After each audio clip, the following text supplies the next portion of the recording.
રાષ્ટ્રીય પ્રમુખ નીતિન નવીન સહિતની જે આખી હમણાં જાહેર કરેલી નવી રાષ્ટ્રીય ટીમ છે તે હોદ્દેદારો પણ હાજર રહ્યા હતા અને હવે આવનારો 1 મહિનો સુધી સેવા સંકલ્પ કાર્યક્રમ છે, 1 મહિના સુધી આ સેવા સંકલ્પ ઉત્સવ છે તે ઉત્સવ ઉજવવાની છે અને તેને લઈને અત્યારથી તૈયારીઓ એ દિલ્હીથી શરૂ થઈ ગઈ છે। ગુજરાત ભાજપના નેતાઓની દિલ્હીમાં મહત્વની બેઠક યોજવામાં આવી। ભાજપના સેવા સંકલ્પ અભિયાન પર દિલ્હીમાં ચર્ચા પણ કરવામાં આવી। સીએમ ભૂપેન્દ્ર પટેલ વિદેશ પ્રવાસે હોવાથી બેઠકમાં હાજર ન રહી શક્યા, પરંતુ ગુજરાતના અન્ય દિગ્ગજ નેતાઓની દિલ્હીમાં મહત્વપૂર્ણ ઉપસ્થિતિ પણ જોવા મળી।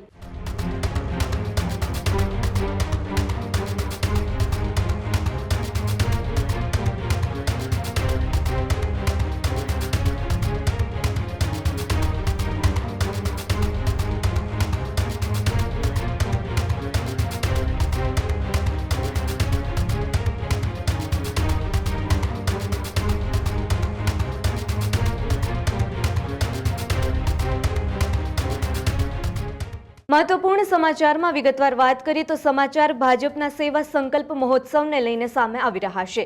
जे भाजपा सेवा संकल्प महोत्सव अभियान ने लईने दिल्ली में बैठक योजवामां आवी। गुजरात भाजपा नेताओनी दिल्ली में महत्वनी बैठक योजवामां आवी। सेवा संकल्प अभियान अंतर्गत दिल्ली में महत्वनी बैठक जोवा मळी, जेमां राज्योना नायब मुख्यमंत्री हर्ष संघवी पण दिल्ली पहोंचेला जोवा मळ्या। साथे ज संगठन महामंत्री रत्नाकरजी, प्रदेश अध्यक्ष जगदीश विश्वकर्मा पण उपस्थित जोवा मळ्या। सीएम भूपेन्द्र पटेल विदेश प्रवासे होवाथी हाजर रही शक्या नथी, परंतु गुजरातना दिग्गज अन्य नेताओनी दिल्हीमां महत्वपूर्ण उपस्थिति पण जोवा मळी। अभियान हेठळ राज्य स्तरे 7 सभ्योनी कमिटी पण रचवामां आवशे। भाजपना सेवा संकल्प अभियान पर दिल्हीमां चर्चा पण करवामां आवी। दिल्हीमां भाजपनी नवी रणनीति पर पण चर्चा करवामां आवशे। सेवा संकल्प अभियानने વધુ મજબૂત કરવાની તૈયારી દિલ્હીમાં જોવા મળી રહી છે। 1 મહિનો સુધી સેવા સંકલ્પ મહોત્સવ અભિયાન ચાલશે, જેમાં ભાજપના સેવા સંકલ્પ મહોત્સવ અભિયાનને લઈને દિલ્હીમાં બેઠક યોજવામાં આવી હતી। ગુજરાત ભાજપના નેતાઓની દિલ્હીમાં મહત્વની બેઠક પણ યોજવામાં આવી। આ બેઠકની અંદર રાજ્યના નાયબ મુખ્યમંત્રી હર્ષ સંઘવી પણ પહોંચેલા જોવા મળ્યા। સાથે જ સંગઠન મહામંત્રી રત્નાકરજી, પ્રદેશ અધ્યક્ષ જગદીશ વિશ્વકર્મા પણ ઉપસ્થિત જોવા મળ્યા। सीएम भूपेन्द्र पटेल विदेश प्रवासे होवाथी बैठकमां हाजर न रही शक्या, परंतु गुजरातना अन्य दिग्गज नेताओनी दिल्हीमां महत्वपूर्ण उपस्थिति पण जोवा मळी। વધુ માહિતી માટે આપણી સાથે ઉમંગ જોડાયા છે। ઉમંગ, જે રીતે ભાજપના સેવા સંકલ્પ મહોત્સવ અભિયાનને લઈને દિલ્હીમાં બેઠક યોજવામાં આવી, આ બેઠકની અંદર ગુજરાતના દિગ્ગજ નેતાઓ પણ ઉપસ્થિત જોવા મળ્યા, જેમાં રાજ્યના નાયબ મુખ્યમંત્રી હર્ષ સંઘવી પણ ઉપસ્થિત જોવા મળ્યા।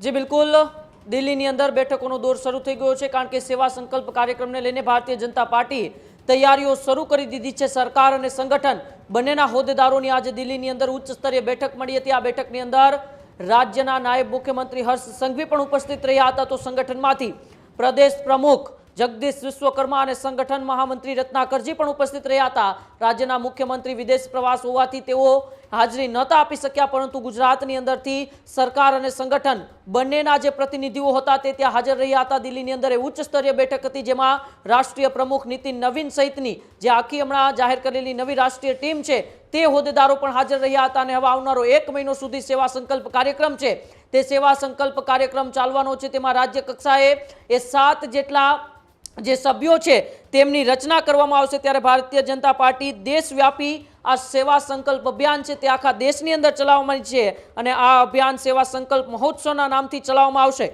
ભાજપે આ અભિયાન માટે ખાસ કમિટીની રચના કરી છે। આ કમિટીના સંયોજક તરીકે વિનોદ તાવડે, જેઓને હમણાં જ ઉત્તર પ્રદેશના એ પ્રભારી બનાવવામાં આવ્યા છે, વિનોદ તાવડેની નિમણૂક કરવામાં આવી છે। ત્યારે આ સમગ્ર અભિયાનની કામગીરી અને દેશવ્યાપી કાર્યક્રમોની દેખરેખ માટે એક વિશેષ કમિટી છે, તે કમિટી મહત્વની ભૂમિકા પણ ભજવવાની છે અને આખા દેશની અંદર ભારતીય જનતા પાર્ટી 1 મહિના સુધી આ સેવા સંકલ્પ ઉત્સવ છે તે ઉત્સવ ઉજવવાની છે અને તેને લઈને અત્યારથી તૈયારીઓ એ દિલ્હીથી શરૂ થઈ ગઈ છે અને ભારતીય જનતા પાર્ટીના અનેક હોદ્દેદારો છે જે સરકાર સાથે પણ સંકળાયેલા છે, જે સંગઠન સાથે પણ સંકળાયેલા છે, તે તમામ પ્રતિનિધિઓ આજે દિલ્હીમાં હતા। ત્યારે ગુજરાતની અંદરથી પણ 3 પ્રતિનિધિઓ, જેમાં સરકારમાંથી રાજ્યના નાયબ મુખ્યમંત્રી અને સંગઠનમાંથી પ્રદેશ પ્રમુખ અને સંગઠન મહામંત્રી છે તે હાજર રહ્યા હતા। હવે આવનારા સમયમાં જ્યારથી જ આ સેવા સંકલ્પ અભિયાન છે તે શરૂ થશે ત્યારે દેશવ્યાપી આ સેવા સંકલ્પ અભિયાન છે તે લોકો સુધી પહોંચાડવામાં આવશે। જી બિલકુલ, આભાર ઉમંગ, જોડાવા બદલ અને માહિતી બદલ। ખેડૂત ભાઈઓ છે એ ખેતરમાં ડ્રોન ઉડાવતા હોય છે ત્યારે આપણે એક પ્રશ્ન સતાવતો હોય છે કે જે આપણે અત્યાર સુધી જીપીએસ ટેકનોલોજીવાળા ડ્રોન વાપર્યા છે, જેથી કરીને મોબાઈલ ટાવર છે અથવા તો હાઈ ટેન્શન લાઇન પસાર થતી હોય, કોઈ વૃક્ષો હોય, ત્યારે જે જીપીએસ ટેકનોલોજીવાળા ડ્રોન છે એમાં ટકરાય અને ટ્રેસ થાય છે. પણ એગ્રીવન લાવ્યું છે જીએનએસએસ ટેકનોલોજી ડ્રોન, જેથી કરીને એ ડ્રોન છે એ કોઈ જગ્યાએ ટકરાય નહીં, પોતાની રીતે જ ડિસિઝન લે છે અને મૂવ થઈ જાય છે, જેથી કરીને જીએનએસએસ ટેકનોલોજી ડ્રોન છે એ વાપરવાનો આગ્રહ રાખો.